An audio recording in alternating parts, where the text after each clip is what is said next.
आज तक के इतिहास में इतनी बड़ी जीत किसी पार्टी या गठबंधन की नहीं हुई जो अब हो गई, क्योंकि यहां पर दैवी शक्ति काम कर रही थी।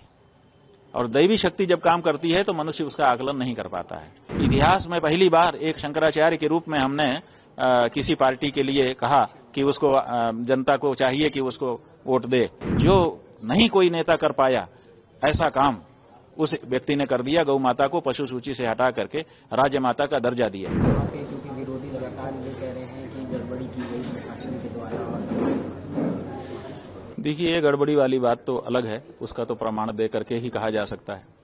अगर प्रमाण होगा तो उस पर विचार करके बाद में चुनाव निरस्त भी हो जाएंगे। वहां के जहां गड़बड़ी बता सकेंगे विपक्षी लोग। और केवल कहने के लिए तो हर समय जो हारता है वो कहता ही है, ये कोई बात नहीं। मूल बात यह है कि जो चुनावी पंडित हैं, जिन्होंने पूरा जीवन इसी बात को समझने में लगाया हुआ है, वो कुछ दिन तक पहले तक कह रहे थे कि महाराष्ट्र में स्थिति जो सरकार है उसकी खराब होगी। लोकसभा का चुनाव हुआ, उसमें परिणाम भी उसी तरह के आ गए। तो ऐसी परिस्थिति में और भी यही धारणा बन गई। उसके बाद चलता ही रहा, ज्यादा से ज्यादा खींचतान के बराबरी पर मुकाबला लेकर आए कि कुछ भी हो सकता है। लेकिन जब परिणाम आया तो आप देख रहे हैं, आज तक के इतिहास में इतनी बड़ी जीत किसी पार्टी या गठबंधन की नहीं हुई जो अब हो गई। तो ये पता क्यों नहीं चला लोगों को? इसलिए नहीं चला क्योंकि यहां पर दैवी शक्ति काम कर रही थी। और दैवी शक्ति जब काम करती है तो मनुष्य उसका आकलन नहीं कर पाता है। हम लोगों को आभास था, इसीलिए आपने देखा होगा इतिहास में पहली बार एक शंकराचार्य के रूप में हमने किसी पार्टी के लिए कहा कि उसको जनता को चाहिए कि उसको वोट दे, आशीर्वाद करे। ये क्यों कहा? हम अपनी मर्यादा को भूल रहे थे क्या? नहीं, भूल नहीं रहे थे, लेकिन हम दैवी जो शक्ति है उसका अनुभव कर रहे थे कि ये आशीर्वाद एकनाथ शिंदे को मिल गया। क्योंकि उस व्यक्ति ने धारा से विपरीत जाकर के 78 साल की आजादी के बाद के इतिहास में जो नहीं कोई नेता कर पाया ऐसा काम उस व्यक्ति ने कर दिया। गौ माता को पशु सूची से हटा करके राज्य माता का दर्जा दिया। उसी समय हम लोगों को लगा था कि ये गौ माता का आशीर्वाद इस व्यक्ति को मिलेगा। और जैसे जैसे चुनाव आता गया हम लोगों को ये बात दृढ़ता से समझ में आने लगी। तभी हम लोगों ने कहा था, और हमको बड़ी प्रसन्नता है कि गौ माता ने अपने बेटे एकनाथ शिंदे को इस तरह का आशीर्वाद दिया। महाराज जी, जो छवि बाला साहब की वहाँ रही है, हिंदुत्व की छवि, वो अब लेगेसी को उनके बेटे, दोनों बेटे नहीं लेके आगे चल पाए। देखिए, वो बेटे नहीं लेके चल पाए वो अलग बात है, लेकिन महाराष्ट्र की जनता है और बहुत सारे दूसरे लोग हैं जिन्होंने जो शिवसेना की अपनी धारा थी उसको बरकरार रखा है। और इसीलिए महाराष्ट्र की जनता ने उनको भरपूर प्यार भी दिया है, 57 सीटें दी हैं।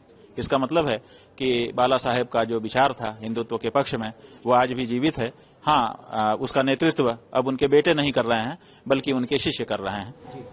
ये बात है। महाराज जी, सीएम योगी जी का अक्सर तस्वीरें आती हैं गौ माता का सेवा करते हुए, जहाँ जाते हैं गोरखपुर जाते हैं या कहीं पे जाते हैं, क्या वो फैक्टर यहाँ पे काम कर रहा है? देखिए, बात यह है कि फोटो खिंचवा लेने से, जैसे कोई किसी भी पद पर हो वो गाय के साथ फोटो खिंचवा ले, दुलारता हुआ, पुचकारता हुआ, तो वो फोटो तो जाता है।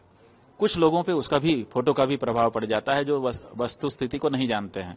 वो फोटो देखते हैं, सोचते हैं कि देखिए गाय के प्रति कितना भाव है इनका, तो वो तो चले जाए। लेकिन आजकल क्या हो गया है कि जागरूकता बढ़ गई है, हर व्यक्ति के हाथ में सूचनाएं आ गई हैं, तो इंटरनेट पे लोग देख लेते हैं, तो डाटा भी देखते हैं कि ये जो प्रदेश का मुख्यमंत्री है ये गाय को प्यार तो कर रहा है, लेकिन इसकी गाय की स्थिति इसके प्रदेश में क्या है। तो जब वो इंटरनेट पे जाते हैं तो देखते हैं कि जितनी गौशालाएं हैं सब जगह बदहाली है, गायें मर रही हैं, उनकी देखरेख नहीं हो रही है, चारा नहीं मिल रहा है, भूसा नहीं मिल रहा है। उसके प्रदेश में जगह जगह कटीले तार लगाए गए हैं जिससे घायल हो रही है, करंट लगाए गए हैं, मारा जा रहा है, पीटा जा रहा है। और डीएम के तहसीलदार के कार्यालय में गायें घुस रही हैं, लोग घुसा दे रहे हैं, माने इस तरह से अपना वो दुख दिखा रहे हैं। और साथ ही साथ जब और डाटा देखते हैं तो पता चलता है कि यहाँ पर तो 50 बूचड़खाने चल रहे हैं, यहीं से सबसे ज्यादा निर्यात हो रहा है गौमांस का। तो जब ये सब देखते हैं तो उनको पता चल जाता है कि ये आदमी बड़ा मक्कार है, बड़ा झूठा है, फोटो अलग तरह का खिंचवा रहा है और काम अलग तरह का कर रहा है। तो उनके मन में नफरत फैल जाती है। तो इसलिए फोटो कहीं कहीं काम, जहां जानकारी नहीं है वहां काम करता है, सब जगह फोटो काम नहीं करता है।